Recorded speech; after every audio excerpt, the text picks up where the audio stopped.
Al Qaeda-affiliated assassins have reportedly gunned down a senior Yemeni intelligence officer in a broad daylight drive-by shooting. The terror network has been increasingly cornered in recent years by both government forces and US drone strikes. Lucy Kafanov reports on how it's forced Al Qaeda to adapt and evolve its strategy. It's a bone-chilling video. The man driving this SUV is on a mission to kill. As the truck barrels into an army base in Yemen's Shabwa province, a sickening act of terror is captured on film. Allahu Akbar! Allahu Akbar! Allahu Akbar! More than 50 soldiers died that day, but Al Qaeda went beyond simply claiming responsibility.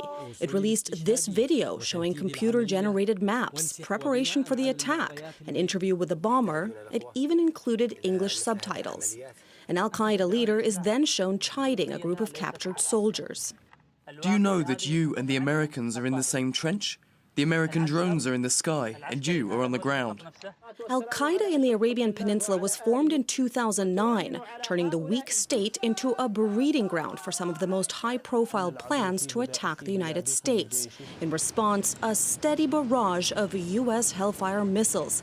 But the Shabwa attack revealed a group that's still both organized and deadly.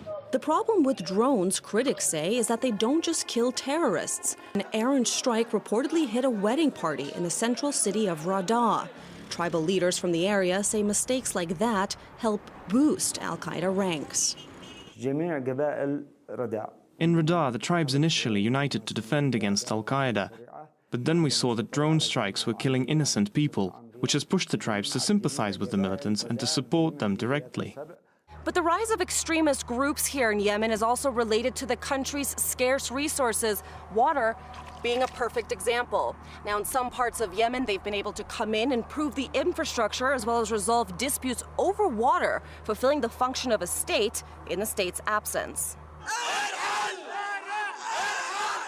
Taking advantage of the chaos following the overthrow of Yemen's president, Ali Abdullah Saleh, Al Qaeda was able to seize large swaths of land in 2011 under the name Ansar al-Sharia. The rebranded Al Qaeda offshoot fought with more than just guns, aiming to win over locals with basic services. In this propaganda video, the group is shown stringing up power lines in a long-neglected Abyan province. Although Western efforts to crack down on traditional funding sources have been successful, Al Qaeda has since turned to a different, lucrative trade. Over the last 2 years, Al Qaeda in the Arabian Peninsula has extorted some $20 million worth of ransom money, according to some estimates. Kidnapping has become the group's single largest source of funds. Foreigners can bring in multi-million-dollar ransoms, and in a country where nearly half the population lives below the poverty line, $20 million can go a very long way.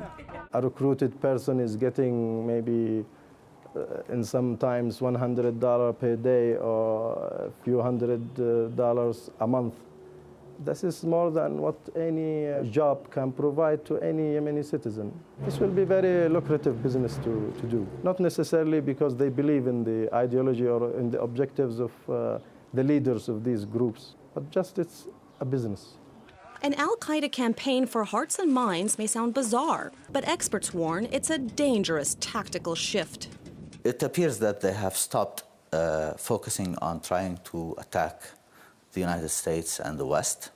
They're focusing on building their presence in Yemen and establishing their relevance to local communities so that when the US and the Yemeni government go after them, they cannot get rid of them. Is that more of a danger, you think? It's a lot more. Although a government offensive eventually dislodged Ansar al-Sharia from seized land, that doesn't mean the group is on the run. This man spent years as a recruiter and agreed to speak to me on camera without hiding his identity. In fact, he now works as an accountant for the government. Yemeni youth joined us willingly because they were looking for freedom, justice and the application of Sharia law. They saw that Ansar al-Sharia followed through on promises and was committed to Yemen's future. A worrying future, if the present is any indication. The group staged a brazen attack on the defense ministry in the heart of Yemen's capital.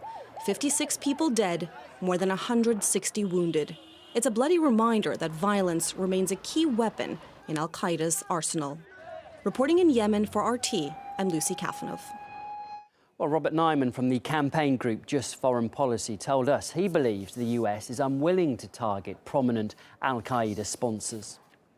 By now, it's a multinational corporation, so it has funding sources from Saudi Arabia, Qatar, but a huge gap in Western policy is the connivance with the funding that comes from the Sunni Gulf Arab countries. This is something that, you look at the Western sanctions on Iran and how tightly they're enforced, and then ask yourself, where are the sanctions on the Al Qaeda financiers?